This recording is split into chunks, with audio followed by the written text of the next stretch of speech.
Bon mec, je suis en vacances dans le sud avec des magnifiques châteaux et des montagnes derrière moi. Et j'ai eu envie de te parler d'un déclic que j'ai eu récemment dans mon activité avec mon agence et qui je pense pourra beaucoup te servir. On va parler de brand, de personal branding, on va parler de high ticket, de perception de soi-même et on va parler en général de closing. Tu vas voir que tout va être un petit peu relié. La réflexion que j'ai eue il n'y a pas si longtemps que ça, c'est que globalement, si t'es vidéaste en 2026, tu dois aura farming mec, en fait. Et pourquoi je te dis ça, même si ça peut paraître un petit peu drôle, c'est parce qu'en réalité, je pense que c'est vraiment le cas, tu vois. Je pense que vraiment, si aujourd'hui tu es filmmaker et que tu travailles avec du B2B, tu travailles dans des offres high ticket, tu vends des offres high ticket, tu dois élever tes standards à la hauteur de tes clients.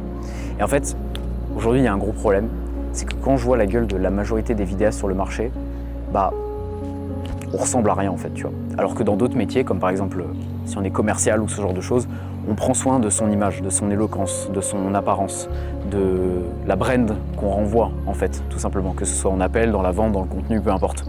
Sauf que dans la vidéo, on le fait pas. Et pourquoi on le fait pas? Parce que c'est un truc un peu de base, de nerd, tu vois, donc forcément on va avoir tendance à se négliger. Mais j'ai fait un réel il y a quelques jours de ça qui a bien fait parler, où je disais que globalement, si t'es vidéaste, que t'es en chemise à fleurs et que tu roules en Clio 3 et que tu travailles dans du B2B, t'es pas un grand garçon et tu devrais corriger pas mal de choses. Et moi ça me fait sourire de dire ça parce que j'étais comme ça avant en fait.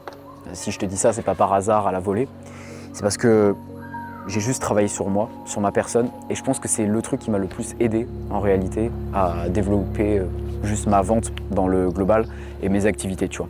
Le fait d'être un meilleur humain, de mieux m'exprimer, d'avoir plus de confiance en moi et indirectement de montrer un sentiment premium, de montrer que j'ai de l'argent parce que je travaille avec des clients qui ont de l'argent et du coup indirectement dans la manière dont ça va structurer la brand au-delà de plein d'autres aspects, ça va matcher, tu vois. Mais en fait, au-delà de ça, c'est quoi la vraie réflexion? C'est que si tu te considères comme quelqu'un de high ticket, ce que j'entends par mentalité high ticket, c'est te considérer comme un vidéaste qui travaille avec des gros noms, te considérer comme un vidéaste qui gagne beaucoup d'argent, qui est chef d'entreprise, qui structure son entreprise. Donc dans le fait d'être ponctuel, de faire des vrais Google Meet pour tes réunions avec tes clients où tu arrives à l'heure, où tu prends des notes, où tu as une bonne lumière, un bon son, un micro sur pied, etc. Le fait de bien t'habiller, tu mets une chemise, tu mets une petite veste, des mocassins, etc. Le fait de rouler dans une belle voiture, indirectement, t'élèves tes standards en fait. Et tu vois, le fait de te concentrer là-dessus, c'est tout bête, mais ça change, mine de rien, ta perception de toi-même. Et en fait, je pense que quand tu es dans ce truc-là, tu peux que aller vers le haut.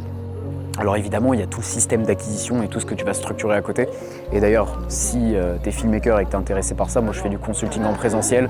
C'est pas fait pour tout le monde, c'est que pour ceux qui sont à partir de déjà plus ou moins 3-5 cas par mois avec leur activité de freelance et qui veulent structurer une agence. Donc si c'est ton cas, tu as un lien en bio et tu peux réserver ton audit et on peut voir si c'est adapté à toi ou non parce que j'essaie un peu de sélectionner les profils. Mais au-delà de ce système d'acquisition, tu vas quand même avoir une grosse part qui est de travailler juste sur ton image. Et moi, je vais être très franc avec toi, les personnes que j'ai en audit, en appel par exemple, si tu viens coller avec moi, je vais être franc avec toi. Tu vois, je vais pas être là pour te brosser dans le sens du poil, je vais être cash et je vais te dire si je trouve objectivement que tu as un truc à faire ou si tu dois complètement retravailler sur ton image et sur toi-même. C'est pour ça d'ailleurs que si tu suis mon contenu régulièrement, prendre un audit, ça veut pas dire acheter chez moi, loin de là. Ça veut dire que quoi qu'il arrive, je vais essayer de te dire franchement les choses pour que tu puisses évoluer parce que c'est mon objectif principal à travers tout le contenu que je produis, évidemment. Au-delà de ça, en fait, il faut adopter cette mentalité où t'es corpo, t'es pro, mais en même temps t'es détaché dans ce que tu fais. Et dans la vente, c'est ce qui marche le mieux. Si tu travailles dans le B2B, on veut ce côté humain, mais on veut en même temps un gars qui est professionnel avec qui on peut se dire ok, on est partenaire sur le long terme, tu vois. Et accessoirement, ton image c'est tellement important que si toi, personnellement, là je parle vraiment en tant qu'humain, tu renvoies un sentiment positif, un sentiment de confiance. C'est tout bête, mais quelqu'un qui s'exprime bien, qui est bien habillé, qui parle bien, qui est dans de bonnes conditions, on a envie de l'écouter, on a envie de lui faire confiance. Si de base, tu es comme ça au quotidien, tu sais t'exprimer, tu sais connecter, parler avec les gens, automatiquement dans ton contenu, ça va se retranscrire et on va sentir ce sentiment de confiance. Donc en fait, pour moi, aujourd'hui, si tu as la vingtaine, et tu as probablement la vingtaine, tu es vidéaste, tu tu fais déjà ça à plein temps, mais tu sens que tu as un problème de confiance en toi, dans le fait de pricer cher, dans le fait d'avoir confiance en tes offres, en les résultats de tes clients, tu sens que tu n'es pas à l'aise en call, ce genre de choses, c'est peut-être qu'au plus profond de toi-même, il y a un vrai travail à faire, tu vois. Et ça, pour le coup, j'en suis persuadé. Un travail à faire sur ton physique, sur ton apparence, sur ton vestimentaire, sur la manière de t'exprimer, donc être à l'aise devant la caméra, faire des exercices oratoires, faire des conférences, ce genre de choses. Et même au-delà de ça, je pense que tu as juste besoin de faire des trucs durs dans ta vie et te développer. J'en parlais déjà dans une vidéo précédente, donc je ne vais pas revenir dessus, mais il faut vraiment que tu te challenges au quotidien et que tu sortes de ta zone de confort, c'est ça qui va faire que tu vas te développer. Maintenant, au-delà de ça, je te le dis parce que personne ne va te le dire, mais tu vaux beaucoup plus cher que ce que tu penses. Et moi, j'ai eu ce déclic il y a quelques mois où j'ai commencé à facturer vraiment plus high ticket avec mes clients. Et je me suis rendu compte qu'en fait, au même moment, je restructurais mon personal branding et ça a fait que j'ai attiré qu'une cible qui avait de l'argent. Et quand tu attires la bonne cible qui a bien de l'argent, il y a des gros salopards qui passent en bécane juste là-bas. Ne t'inquiète pas qu'on va aller prendre la moto, on va les rejoindre juste après. Mais ce que j'entends par là, c'est que en fait, on a tendance à se dire « Ok, je dois pricer 500 parce que ma clientèle, elle n'a pas trop de budget, machin. » Mais en fait, ça, c'est une mauvaise croyance pour deux raisons. Pourquoi c'est une mauvaise croyance ? La première raison, c'est que en fait, tu n'attires juste pas la bonne cible. C'est pas ton offre, c'est pas ta compétence, c'est juste que ta brand, justement, ne montre pas que tu vaux cher. Et ça rejoint exactement le principe que je te présentais juste avant, qui est que pourquoi tu dois soigner ton apparence, etc. et montrer un sentiment de high ticket, au-delà de créer de la confiance, c'est parce que ça va te permettre d'attirer des gens qui ont de l'argent. Automatiquement, tu vois. T'as beau dire ce que tu veux, si tu t'habilles comme un Lacostéenne, tu vas attirer des Lacostéennes. Si tu t'habilles pro, tu vas attirer des mecs qui sont pros. C'est exactement le même principe, c'est une sorte de biais psychologique en fait. La deuxième chose, c'est que le fait d'attirer déjà des personnes qui ont de l'argent en call, automatiquement pour une même compétence, une même offre, des mêmes livrables, peu importe, tu vas forcément pouvoir pricer plus, c'est obligatoire. La troisième raison, c'est que des fois, tu as juste tendance à underprice ce que tu fais, tu vois. Genre, tu vas peut-être pricer un cas, un truc qui en vaut 2 ou 3, littéralement. Et en fait, ça, c'est un problème parce que souvent, on n'en a pas confiance. Enfin, on n'en a pas conscience et on n'a pas confiance en le fait de pouvoir pricer plus sur ce genre de choses-là. Et ça, j'en ai eu conscience il n'y a pas longtemps quand j'ai eu un gros entrepreneur en appel et qui m'a dit que genre, c'était cheap de ouf ce que je proposais par rapport à la valeur que ça apportait. Et depuis, je price plus et devine quoi, ça passe en call, mec. Parce que tout suit. La brand suit, l'attitude suit. Ta brand est tellement bien construite que ça élève un vrai pilier de confiance, ce qui fait qu'on a envie justement de travailler avec toi. Et au-delà de ça, si tu es bon dans ce que tu fais, ça vaut son prix, mec. Et ton taux horaire, il mérite d'être élevé. Donc je ne sais pas où est-ce que tu en es exactement dans ton activité, si tu as un vrai système d'acquisition en place ou pas, mais fais-toi confiance sur le fait que tu peux pricer plus cher à partir du moment où tu retranscris le bon sentiment dans ta brand et que tu sais que tu as des résultats avec tes clients. Tu vois. Et au pire, je vais te dire quelque chose de très franc.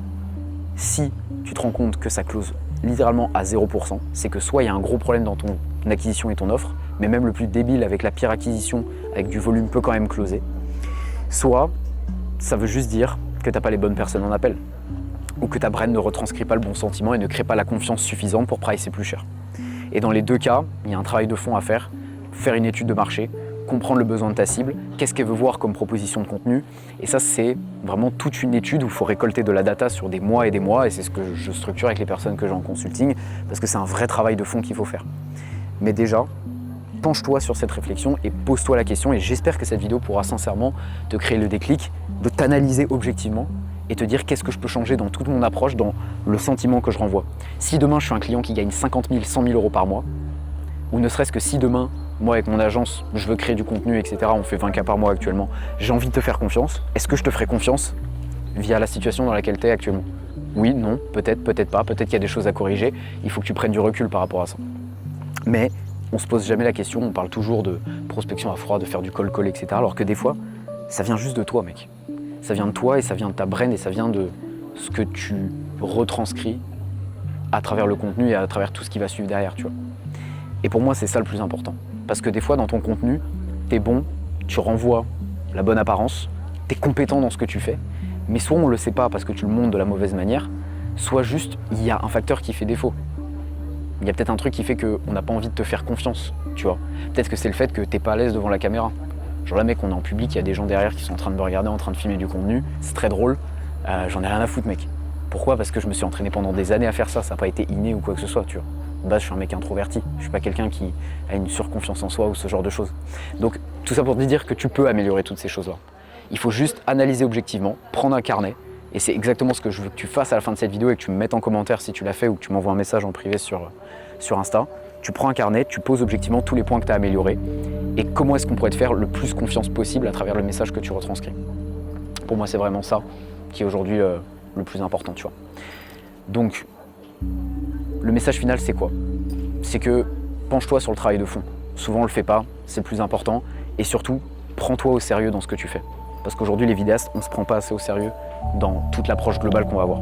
Et la deuxième chose, c'est que si aujourd'hui, tu as vraiment un problème d'acquisition qui est plus profond et que tu es dans le flou par rapport aux méthodes que tu peux mettre en place, etc., à ce que tu peux structurer, à l'acquisition qui n'est pas forcément adaptée par rapport juste à la cible que tu vises en fait, parce qu'il y a plein de choses qui existent aujourd'hui, que tu es dans le flou, parce que le nombre de personnes que j'ai en appel qui sont dans le flou, c'est assez énorme et c'est légitime, parce qu'aujourd'hui il y a de la surinformation sur le marché et on entend un peu tout et son contraire. Comme je te le dis, tu as un premier lien en description pour qu'on puisse voir ça ensemble, et c'est pas un appel où je vais te forcer à quoi que ce soit, c'est déjà pour voir si objectivement c'est un bon fit, parce que comme je te l'ai dit, je travaille pas avec tous les niveaux et toutes les avancées de vidéastes, j'essaie de sélectionner et je travaille beaucoup avec des gens qui veulent vraiment structurer une agence de zéro. Et si c'est le cas, si on voit que c'est bien, on pourrait t'amener à travailler potentiellement ensemble. Si c'est pas le cas, quoi qu'il arrive, tu prendras de la value de ce call et on pourra voir plus en profondeur comment déjà tu peux avoir des bases solides pour avancer sur la suite. Donc je te laisse regarder le premier lien en bio, tu as une vidéo offerte qui t'explique déjà en détail la méthode que j'ai mis en place avec plus de 50 filmmakers et on pourra voir ça avec plaisir.